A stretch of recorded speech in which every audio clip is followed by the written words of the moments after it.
Howdy, my name's Luke Ray, My name's Ace Pavlicek. My name is Reed Reynolds. and this is our presentation on preparing solutions and calibration curves. First up is calibration curves.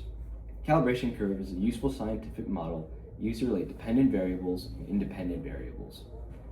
Ideally, in chemistry and for our purposes, a calibration curve is used to relate dependent variables and the molarity of a solution.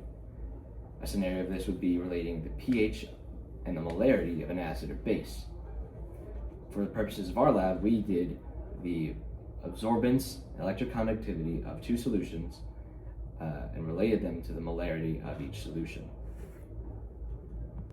Okay, so two key concepts we have to understand in order to get into the data of our experiment is conductivity and absorbance.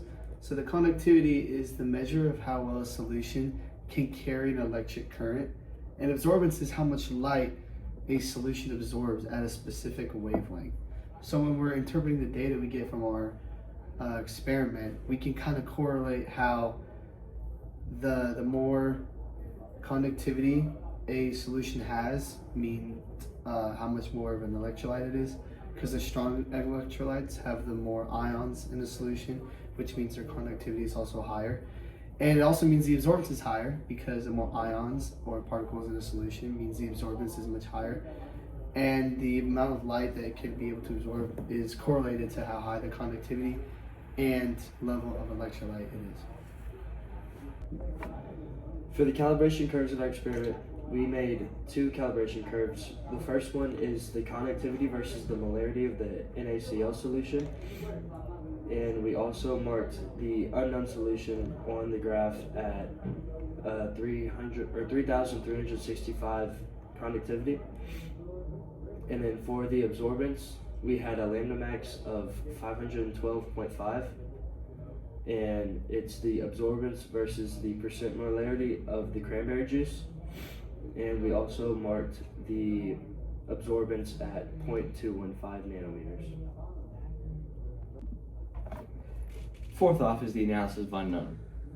To find the molarity of NaCl in the solution, we'll need to define Y as our conductivity and 67,350.99124,198 X as the molarity, plus 913.04285836 as the equation for our conductivity. And as solved, we set Y equal 3365. Set it equal to 67,350 and the rest of our equation. So first off, subtract 913.04285836 from 3365 to get 2451 point nothing to have the correct amount of sig figs.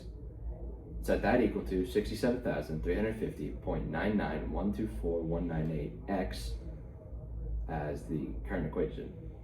Divide by our x coefficient to get 0.03641, or the concentration of NaCl in our solution with that conductivity.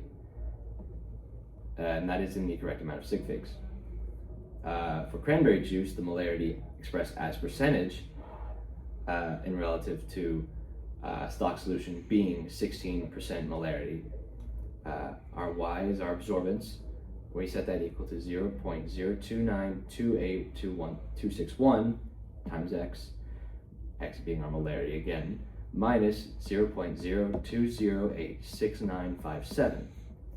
So we set our measured absorbance for our unknown solution as 0.215 and set that equal to the rest of our equation. So after adding 0.0208697 to 0.215, we get 0.236. That is in the correct amount of sig figs.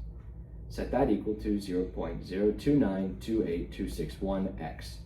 Divide out the coefficient of x, and we get x, the molarity of our solution, expressed as a percentage, as 8.05. Thanks and gig 'em.